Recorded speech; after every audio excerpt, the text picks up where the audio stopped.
Hey fellas, Ryan here.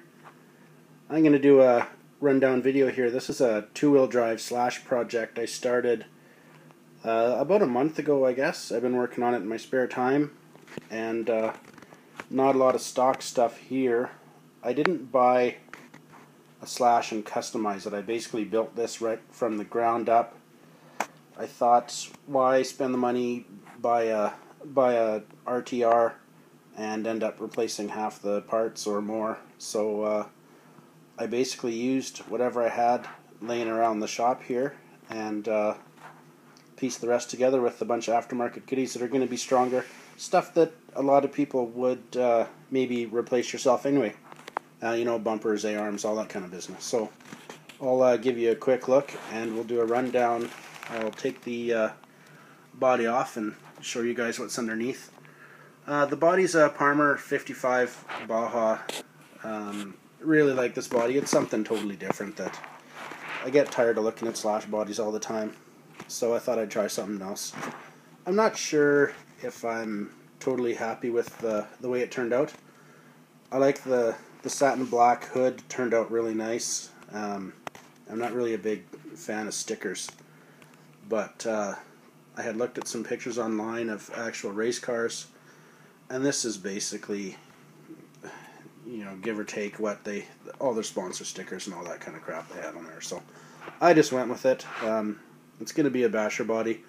I've got another one still in the plastic that I'll do up sort of as a hot rod kind of thing probably, but I'm also thinking maybe an old cop car. So I'll keep you posted on that one when that happens anyway. So let's take this body off and have a look underneath. I started with the stock chassis, dyed it black. You know, the new, like the Robbie Gordon Slash and I think the Ford SVT come with the black chassis. I had a hard time trying to buy it, so I just bought a crappy gray one and dyed it, and it came out awesome.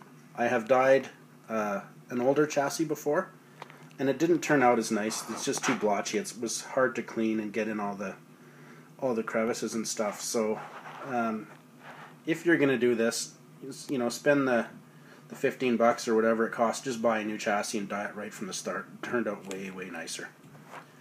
So we got that. I went with RPM revolvers for this one. More of a stock look, that I guess more of a realistic thing.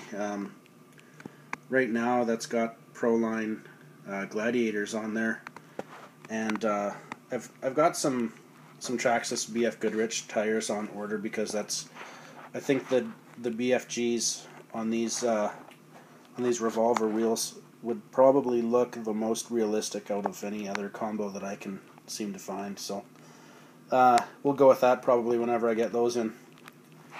I got my modified Traxxas Bumper. I basically just cut it off. I don't know, I can't really give you a good reason why I like to leave that bracket on there. It just seems to me like it's a little bit something extra. If this bumper ever flexed enough that it hit that, I'd still have something there. So anyway, RPM front bumper. I've got Traxxas big bore shocks on there. The bulkhead, which you see way down there in between the A-arms, that is a black, stock Traxxas black one. You can get RPM A-arms front body mounts. It's a high-tech 646 waterproof servo. Nice and quiet, very smooth. I have a couple of those in some of my other trucks, and it just works, and I like that. It's not cheap, not expensive, but it's good quality, and never has ever let me down. So I put a Castle system in here. That's a Sidewinder 3 with a 4600 kV motor. This thing moves pretty fast. I've only actually driven it a couple of times since. I didn't want to get it too banged up before I did this video, so it hasn't been tested a lot yet. You know, and I just actually moments ago was adjusting the camber and stuff, so it's still pretty fresh. RPM diff cover. I also went with the RPM hybrid transmission. So far seems to be really smooth and quiet. it was not the most fun to put together with everything else that I was doing on this truck, but so far from what I've used on this thing, I like it a lot. I've got another one that I'm going to put in my Rustler project, I think, and just to see comparatively how things go, but so far so good on that anyway. I kept the stock Traxxas rear bumper just because the looks of it is not bad. I might switch that over out for RPM, only for the fact that I could get mud flaps for it. Otherwise, no, there's nothing wrong with the Traxxas one. Again, RPM A-arms in the back, big bore shocks, RPM rear body mount. So my stock stuff, I guess, on this, I don't know, not much. Camber links, you know, the side guards there, the ESC box, odds and ends, the battery strap, whatnot. And on my steering, I went with the Proline Performance steering kit. I don't know if you'll be able to see that. Sorry about that. I have this in my Rustler too. It cost me about, I think it's $30, maybe 35 or something. But super nice. It seems to be really durable, nice and smooth. And, you know, when you're building something like this from the ground up, it just seemed like the best thing to do.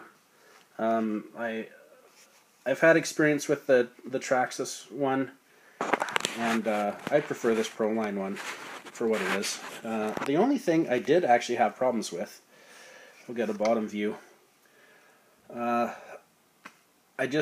I didn't like the way it went together with, I had an RPM front skid plate, and didn't seem to work really well with the RPM skid plate, so I just bought a stock Traxxas one there for the front. And I've got RPM one in the back.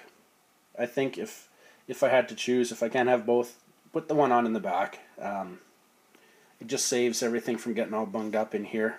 So, worth the money. Super nice.